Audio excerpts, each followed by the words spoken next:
അപ്പോൾ നല്ല crispy and tasty ആയിട്ടുള്ളൊരു ചിക്കൻ നഗറ്റ്സിൻ്റെ റെസിപ്പിയാണ് കാണിക്കുന്നത്. അപ്പോൾ അതിനായിട്ട് ഇതാ മിക്സിയുടെ ജാറിലേക്ക് സൈഡൊക്കെ കട്ട് ചെയ്തുള്ള ബ്രെഡ് പീസസ് ഇട്ട് കൊടുക്കുക. നന്നായിട്ടൊന്ന് പൊടിച്ചെടുക്കുക കേട്ടോ. ഇനി ഇതിലേക്ക് ബോൺലെസ് ആയിട്ടുള്ള ചിക്കൻ പീസസ് ആണ് ഇട്ട് കൊടുക്കുന്നത്.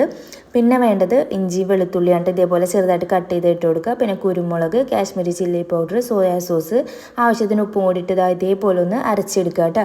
ഇനി കൗണ്ടർ ടോപ്പിലേക്ക് ഇട്ട് കൊടുത്ത് കുറച്ച് ഓയിലും കൂടി ഒഴിച്ചു കൊടുത്ത് നന്നായിട്ട് കുഴച്ചെടുക്കുക. നല്ല സോഫ്റ്റ് ആക്കി എടുക്കുക കേട്ടോ. ഇനി ഇതേ രീതിയിൽ നഗറ്റ്സിൻ്റെ ഷേപ്പിലൊന്ന് കട്ട് ചെയ്തെടുക്കുക. അപ്പോൾ ഒന്നും കൂടെ ഒന്ന് ഷേപ്പ് ചെയ്തെടുക്കുന്നുണ്ട്. എന്നിട്ട് പിന്നെ നമുക്കിതൊന്ന് കോട്ട് ചെയ്യാനുള്ള ഒരു കോൺഫ്ലോറിൻ്റെ മിക്സ് റെഡിയാക്കി എടുക്കുക. അപ്പോൾ അതിനായിട്ട് ബൗളിലേക്ക് കോൺഫ്ലോർ ഇട്ട് കൊടുക്കുക. ഒരു പിഞ്ച് ഉപ്പ് ഇട്ട് ആവശ്യത്തിന് വെള്ളം ഒഴിച്ചൊന്ന് കലക്കി മിക്സ് ചെയ്ത് മാറ്റി വെക്കുക. പിന്നെ ബ്രെഡ് ക്രംസ് എടുക്കുന്നുണ്ട്. ആദ്യം തന്നെ ഓരോ പീസ് കോൺഫ്ലോറിൻ്റെ മിക്സിലിട്ട് നന്നായിട്ട് ഡിപ്പ് ചെയ്ത് ബ്രെഡ് ക്രംസിലിട്ടിട്ട് നന്നായിട്ടൊന്ന് കോട്ട് ചെയ്തെടുക്കുക. പിന്നെ തിളച്ച് കിടക്കുന്ന ഓയിലിട്ടിട്ട് ഇത് നന്നായിട്ടൊന്ന് ഫ്രൈ ചെയ്തെടുത്താൽ നല്ല ക്രിസ്പി ആയിട്ടുള്ള നഗറ്റ്സ് റെഡി ആയിട്ട് ട്രൈ ചെയ്ത് നോക്കുക.